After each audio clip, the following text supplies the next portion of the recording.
সকাল হতেই রাস্তায় দাবির জোর, জলের জন্য বিক্ষোভে উত্তাল ঘর। কলস হাতে বসে নারী থামল পথচলা, অবরোধে থমকালো জনজীবনের বতিসারা। দক্ষিণ জেলার সাবরুম সাবডিভিশনের বেতাগা এডিসি ভিলেজের কুড়িচন্দ্রপাড়ায় আজ সকাল ৭টা থেকে পানীয় জলের দাবিতে চালিতাছড়ি মনোঘাট সড়ক অবরোধ করেন স্থানীয় বাসিন্দারা।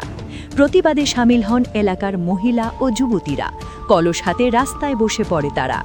এর ফলে রাস্তার দুদিকে যানবাহন ও বাইক আটকে গিয়ে সৃষ্টি হয় ব্যাপক যানজট।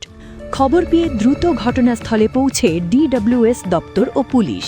আন্দোলনকারীদের সঙ্গে দফায় দফায় আলোচনা চলে। দফতরের পক্ষ থেকে জানানো হয়, চালিতাছড়ি বাজার সংলগ্ন নতুন পানীয় জলের প্ল্যান্ট দ্রুত চালু করা হবে। পাশাপাশি অস্থায়ীভাবে ট্যাঙ্কারের মাধ্যমে জল সরবরাহের আশ্বাসও দেওয়া হয়। সরকারি এই প্রতিশ্রুতি পাওয়ার পর অবশেষে দুপুর প্রায় 12টা নাগাদ আন্দোলনকারীরা পথ অবরোধ প্রত্যাহার করে নেন। এর মধ্যে আমরা সমাধান দিতে হইব, সমাধান না হইলে আমরা পথ অবরোধ ছাড়ব না। এই আবেদন আমরা রাখছে, যাতে দ্রুত উদ্যোগ নেই প্রশাসন।